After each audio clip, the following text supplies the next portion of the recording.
रामधारी सिंह दिनकर की एक बहुत अच्छी पंक्ति है, क्षमा शोभती उस भुजंग को जिसके पास गरल हो, उसको क्या जो दंतहीन विषरहित विनित और सरल हो। क्या भारत रुकवाएगा यूक्रेन रूस का जंग? क्योंकि भारतीय पीएम ने हाल ही में, ये एक आध दिन ही हुए होंगे, रूसी राष्ट्रपति पुतिन से बातचीत की। और मजे की बात ये है कि पुतिन से बात करने के बाद अमेरिका ये कह रहा है कि हम भारत की बात मानेंगे। और इन सब में और भी बड़ी बात हुई है, रूस ने $48 प्रति बैरल के रेट पर भारत को गिफ्ट भी भेज दिया है। जानेंगे जियोपॉलिटिक्स में क्या कुछ चल रहा है, आइए जानते हैं इन खबरों को विस्तार से। भारत ने अपना रुख शुरू से साफ रखा। भारत ने ये कह दिया कि हम प्राइस कैप को नहीं मानेंगे। और प्राइस कैप जो G7 देशों द्वारा दिसंबर 5 को लगाया गया, उम्मीद ये किया गया कि रूस का तो धड़ाम हो जाएगा बिजनेस, ग्राफ के सारे ये लंबे लंबे डंडे नीचे आ जाएंगे, लेकिन ऐसा कुछ हुआ नहीं। 5 दिसंबर को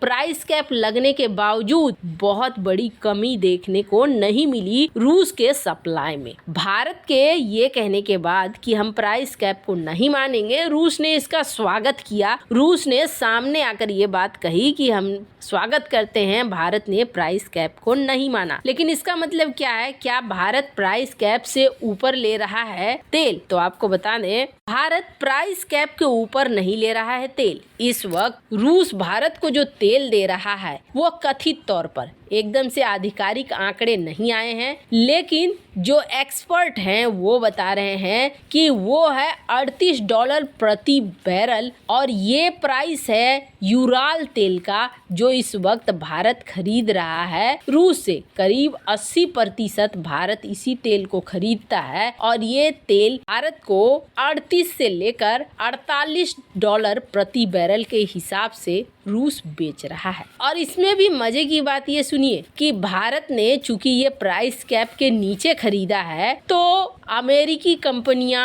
पश्चिमी कंपनियां जिनके ऑयल टैंकर इस्तेमाल कर रहा है भारत, उन्होंने इंश्योरेंस भी दी है। वैसे G7 देशों ने ये कहा था प्राइस कैप से नीचे जो भी खरीदेगा उसके लिए हमारे ऑयल टैंकर उपलब्ध हैं, उसके लिए हमारे इंश्योरेंस उपलब्ध हैं। मतलब घुमा फिरा कर बात यही हो गई कि भारत के लिए रास्ता तो खुला ही है। भारत को यूराल भी मिल रहा है और रूस ये कह रहा है कि हम आपके साथ तेल का उद्योग किसी भी तरीके से बंद नहीं करना चाह रहे हैं और इस वजह से चाहे तो एडवांस बुकिंग भी कर सकते हैं। पर इन सब में सबसे अच्छी बात यह है कि अब भारत और रूस के बीच रुपए रूबल में व्यापार होने लगा है, यानी डॉलर वाला मामला ही खत्म। न रहेगा बांस और न बजेगी बांसुरी, ये वाली सिचुएशन इस वक्त पैदा हो गई है। ये दोनों देशों के लिए बहुत अच्छी बात है। वैसे आपको बता दें, कई एक्सपर्ट तो ये मानते हैं कि ये जो डिस्काउंट है 32 से 35 का है और इस वक्त 5 मिलियन बैरल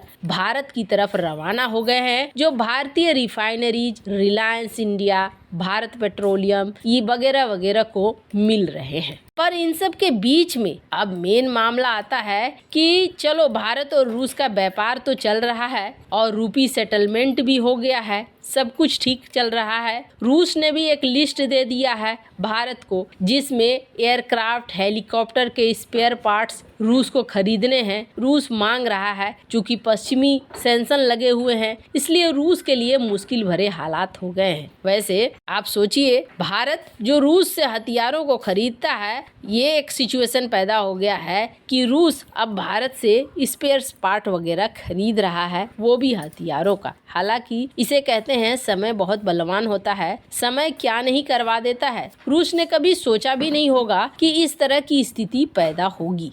वैसे इन सब में ये जो देख रहे हैं आप, ये हैं पुतिन के गुरु। इनका नाम है डुगिन, अलेक्जेंडर दुगिन इनका पूरा नाम है। इन्होंने एक डराने वाली बात कह दी है। पहले तो इन्होंने कई देशों को धन्यवाद दिया है और उन कई देशों में चाइना, ईरान, तुर्की, यूरोप, लैटिन अमेरिका, अफ्रीका और भारत शामिल है। हाल ही में इनको मारने के लिए इनकी कार में बम रख दिया गया था, लेकिन दुगिन की जगह उनकी बेटी दारिया बैठ गई और दारिया निशाने पर आ गई। इन्हें माना जाता है कि ये जो कहते हैं पुतिन वही काम करते हैं। जब इनसे सवाल पूछा गया कि ये युद्ध कब खत्म होगा, तब इन्होंने बड़ा ही डराने वाला जवाब दिया। इन्होंने कहा 2 ऑप्शन है, 2 ऑप्शन में ही ये युद्ध खत्म होगा। एक, या तो रूस जीत जाए तब युद्ध खत्म हो जाएगा, और दूसरा, या तो ये दुनिया खत्म हो जाए तब ये युद्ध खत्म हो जाएगा।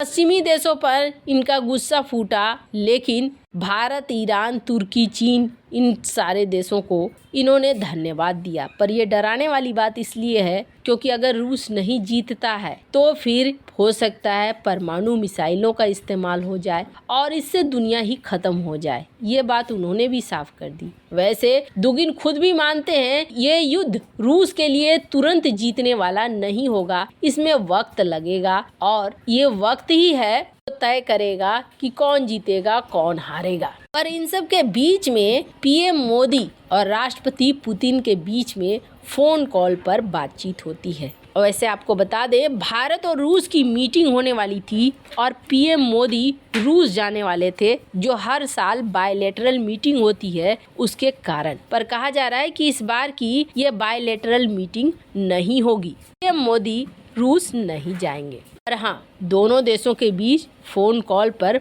बातचीत हुई है। हालांकि अभी तक आधिकारिक बयान नहीं आया है कि पीएम मोदी जाएंगे या नहीं जाएंगे, पर शुरुआती दौर पर ऐसी ही खबरें पश्चिमी मीडिया द्वारा आ रही है। पर पीएम मोदी और पुतिन के बीच जो बातचीत हुई, उस बातचीत के बाद अमेरिका की तरफ से एक बयान आया है, हम पीएम मोदी की बात मानेंगे। पीएम मोदी ने ऐसा क्या किया है तो आपको बता दें। सबसे पहले तो पीएम मोदी ने पुतिन से जो बातचीत की उसमें उन्होंने कहा कि इस जंग को रोकने के लिए कूटनीति के रास्ते पर चलिए, बातचीत के रास्ते पर चलिए और इसे हल कीजिए। ये बात पुतिन को भी कही थी। और इस मीटिंग के, इस कॉल के कुछ ही घंटों बाद अमेरिका के विदेश विभाग द्वारा एक बयान आता है जिसमें वो कहते हैं कि हम भारत की बात मानेंगे, हम भी उसी रास्ते पर चलना चाहते हैं जिस तरीके से भारत कहता है कि हिंसा को रोकना और कूटनीति के रास्ते पर चलना है, हम वैसा ही करेंगे।